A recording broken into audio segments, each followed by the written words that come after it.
nga pala kami sa sa client ni Marky. Marky, sino client natin? Yun, si Sir Mel Pernito. So, pasok tayo sa kanila, guys. Let's go.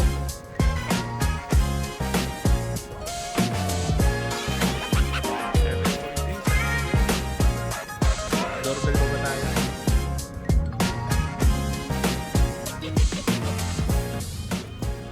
Ayun, hello, Sir Mel. Good morning po.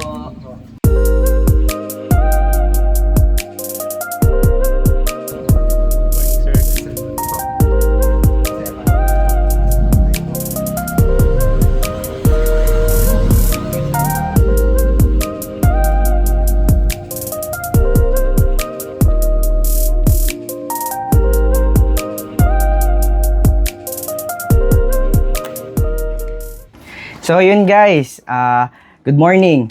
Nandito tayo ngayon sa place ni Sir Mel Pernito para mag-interview sa kanya kung ano ang kanyang mga experiences sa ating Sono Acoustic Fabric Panels. So, good morning sir. Morning po.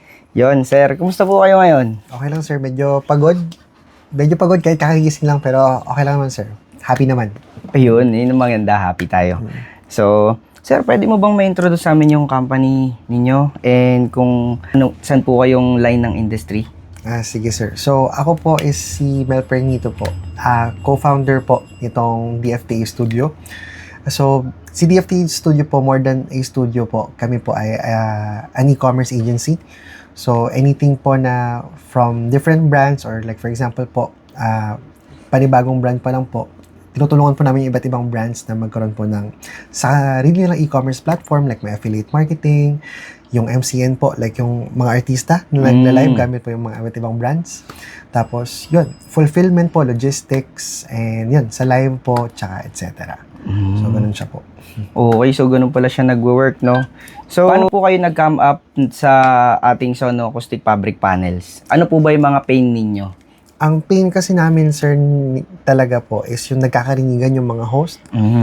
Since, sir, yung mga rooms namin tabi-tabi, ayan, kailangan namin kahit papano more than dun sa software na nakapag-noise canceller or nag-noise suppress nung mga nagkakarinigan sa bawat per rooms. Dapat sir yung actual room din mismo sana kasi is nakapag-filter ng sounds.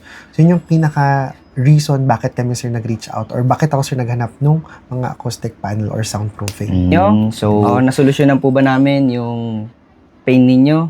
For me sir, yes po. Kasi yun na naman talaga sir, since right now po, we handle different brands, we handle different clients, minsan po big brands or small brands, minsan maaarte talaga po, like parang we have to comply from the gusto nila or yung requirement nila. So, with the help of KM8 po, yun, yung pinaka-problem namin po, or yung pinaka-pain namin about noise is kahit papano po, gradually nag-subside. Kasi po, from the drywall, natulungan nyo kami, tapos yung pagkabit ng mga acoustic panels or yung paglagay ng tamang acoustic panels po per room. Yung, kasi sir, Sa kinakalculate thickness and sa density po. Yan. Yung pag, sir, yung sa decibel. So, yun siya, sir. Sobrang goods po nun. So, dun ba sa natin, sa delivery, sa transaction natin, wala naman po ba tayong problema dun, sir? For me, sir, wala talagang problem. Kasi, sir, yung sa delivery pa lang, sir, medyo mabilis. Kayo nga, sir, nagtatanong, kailan ba namin pwede mabigay yung mga nagawang acoustic panel, what's the timeline? Kayo po yung nagbibigay nun sa client. Minsan, hindi ko kayo nababalikan agad, pero kayo po yung kayo po yung Reach out. nag-reach out agad. Kayo pa po yung tumatawag sa akin po, para i-update. Tapos yun po, once na kailangan na, siya po, kahit minsan it's beyond your working hours po, or office hours nyo po, nade-deliver nyo pa rin siya po kahit 7 or 8 p.m. So yun po, sobrang laking tulong po nun. Ayun. Yun, thank you din sir sa pagtitiwala sa amin sir. Mare-recommend mo ba sir si KM8 sa acoustic treatment and sa soundproofing? For me sir, yes po. No? Lalo na sir kung kayo po, yung mga nanonood is baguhan pa lang din when it comes to soundproofing. Ayan po. Tutulungan kasi kayo guys ng KM8 po, no? Para ma-address ko ano yung pinaka-concern nyo po dun sa kailangan nyo po or sa pain nyo po right now. So, maliban dun sa product that they offer, yung tawag na to, yung aakma sa needs nyo talaga po, no? So, super recommended ko po sila. Tsaka mabilis kausap. Ayun, mabilis kausap.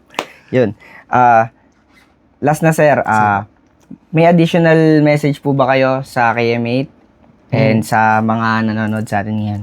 For me po, additional message sa KM8 po is yun, continue lang po with what you're doing and po, no, continue helping po yung mga katulad po namin na startup tapos or yung mga big businesses as well po na relieving their pains when it comes to noise suppression, no? Or yung pag-deliver po ng mga acoustic panel sound proofing. At yun po. Kasi yun nga sir, pinaka na-appreciate ko sa inyo po is tinutulungan nyo talaga po more than sa pagbebenta ng actual product and service. Meron kayong after sales sir or after service. So inaalagaan nyo yung mga kliyente nyo po. So yun, continue doing that po and for sure, hopefully more clients to come po sa KM8.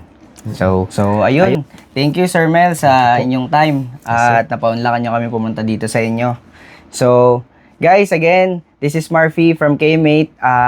Natulungan natin si Sir na masolve yung kanyang problema sa acoustic treatment and soundproofing gamit ang ating Sono acoustic fabric panels. So, sa mga gusto mag-avail ng aming mga services, please like, follow, and subscribe our social media pages on YouTube, Facebook, TikTok, and Instagram. KM8 Enterprises, we commit, we deliver. Bye! Thank you, sir. Thank you, sir.